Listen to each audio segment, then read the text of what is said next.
Have you ever thought about cheating on your spouse in order to get even with them? It's a real thing. Revenge cheating is a real thing. And maybe you have been cheated on, and I hate that for you.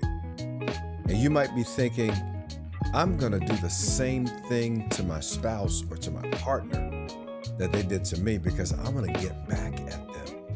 And I want them to know exactly what I've had to go through, given what they have done to me. So we're going to tackle this subject of revenge cheating. And I hope I can give you some helpful perspective because it's always more complicated than we think. Hey, I'm Rod Harrison. I am a relationships expert and a marriage coach. I work with people in high performing disciplines of sports and business and entertainment. I want to help them reduce the stress in their relationships, and cheating causes a lot of stress. My goodness. I want to help them improve their connections, their relationships, and increase their performance in their fields. Because when you are dealing with stress in your relationships, especially when it's cheating, it's hard to focus. Maybe you fit that description. If so, this video could be just for you. And even if you're not thinking about cheating on someone, you know somebody who is thinking about it, who might even be doing it, might be doing some revenge cheating, you should share this video with them and be a help to them, be an encouragement to them. So let's jump into this very sensitive subject. Revenge cheating, as I said, is a real thing, and there is understandable rationale for it. I mean, when you've been cheated on, and I'm grateful that my wife of 33 years, my goodness, can you imagine that? 33 years we've been together. We've actually been together for 37 years. We've been married for 33 years. We've never cheated on one another. But I've worked with people who have cheated all of my professional life. And I grew up around it. I'm pretty clear about it. Now, we'll get into my story another time. I'll tell you some of my dirt another time. But let's talk about the subject of revenge cheating. Should you cheat on your spouse because your spouse or your partner cheated on you? Again, the pain, the turmoil that's caused when you've been cheated on is extraordinary. And the notion, right, this fire, I'm gonna get back at you after all you put me through. I'm gonna make you feel what I felt. Okay, if you want to play like that, let's go. Mm. Here's a big question for you. What do you hope to accomplish? Like what is it that you want to come from your cheating? Like, slow your roll. I had to talk to one of my clients. I've had to talk to a few of my clients off the ledge. Like, slow down. And let's get clear about what you are fitting to jump into, like what you're trying to make happen, what you expect to come out of you going to cheat because your spouse cheated, right?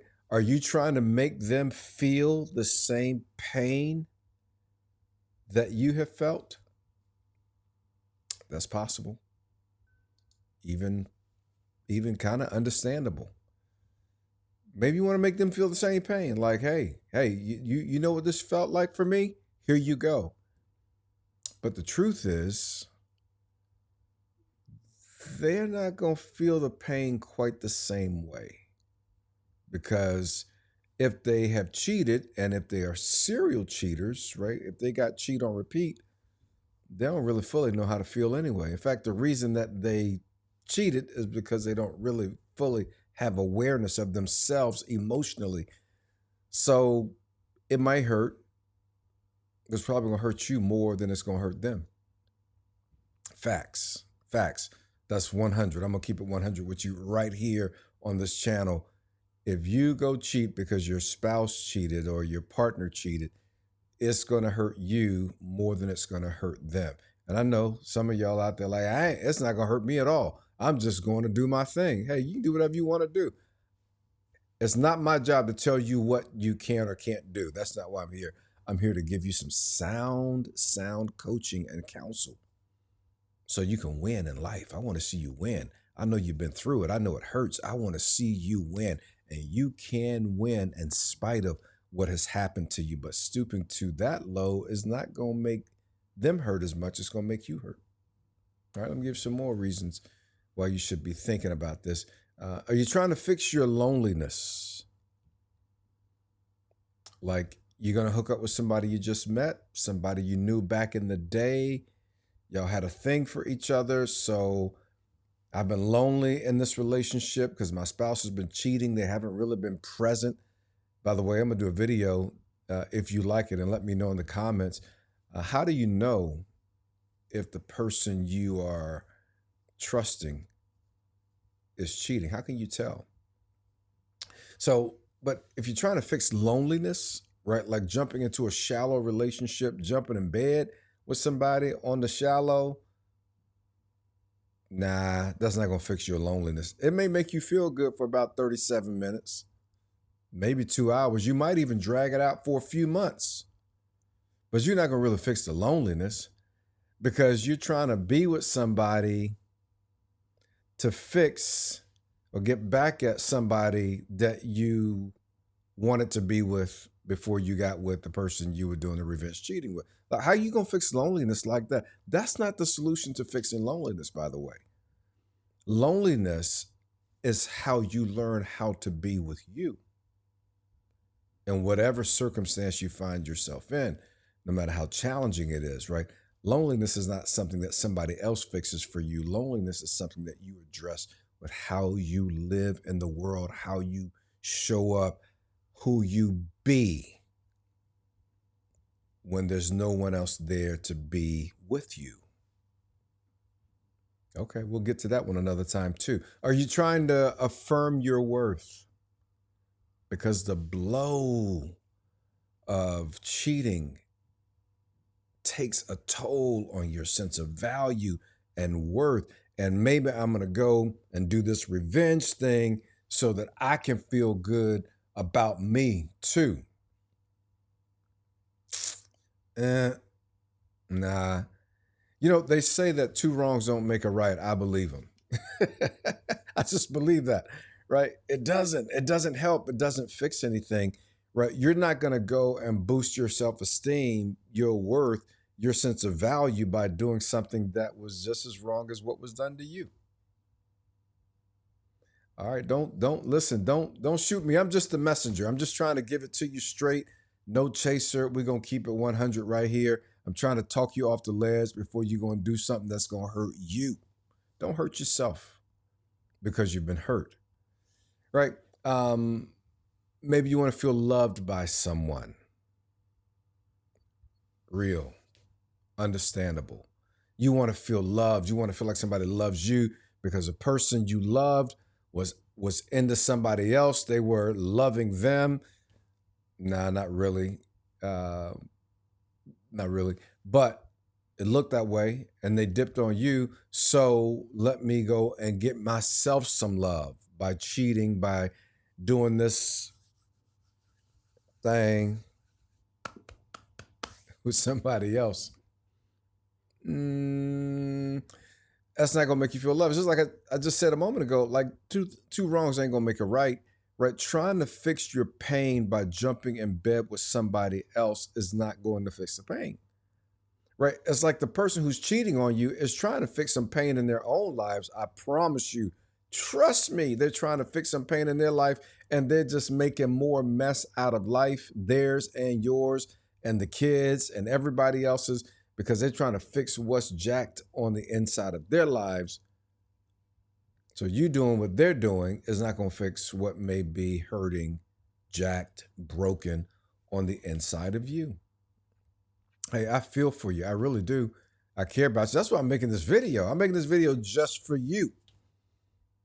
But I don't want you to go out there and jump into something that's going to make you feel this small, because this is what happens when there is revenge cheating, one of the overwhelming experiences that people tell me they have is this feeling of shame.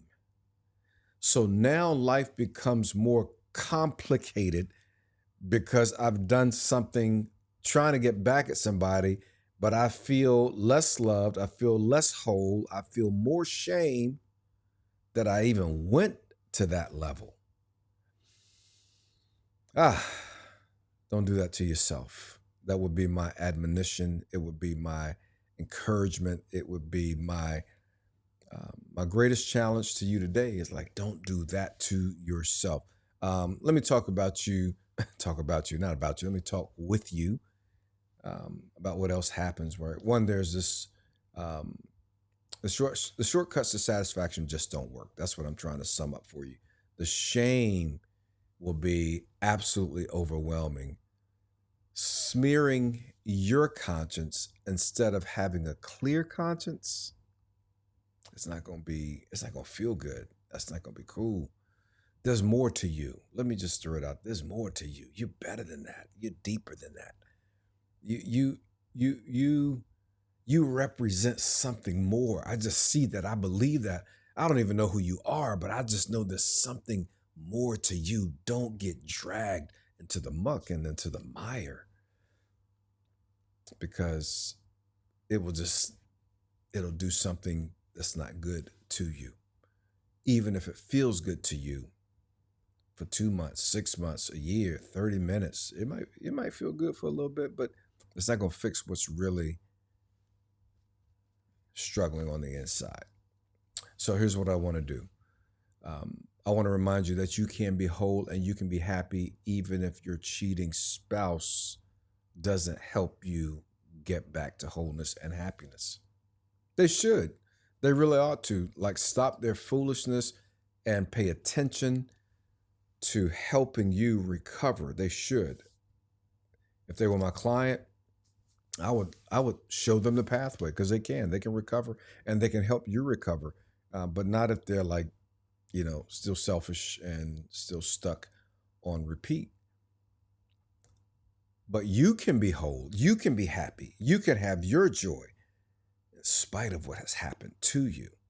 In fact, what has happened to you can serve to create a better version of you because you don't want to be just another version of the person who came with the perversion. I'm all over this thing today. Y'all checking me out. You don't want to become another version of the person who cheated on you. There's more to you. You want to become a better version of you by working on the trauma that's happened, working on the pain that's been inflicted on you, becoming the person you're supposed to be. A good coach, good therapy. I'm not against therapy. You know, I'm partial to coaching, but hey, get what you need. As long as you can get focused on becoming who you're supposed to be, who God created you to be. Because people are not going to tell you that, right? The worst things that happen to you can actually happen for you if you believe that God doesn't waste anything in our lives.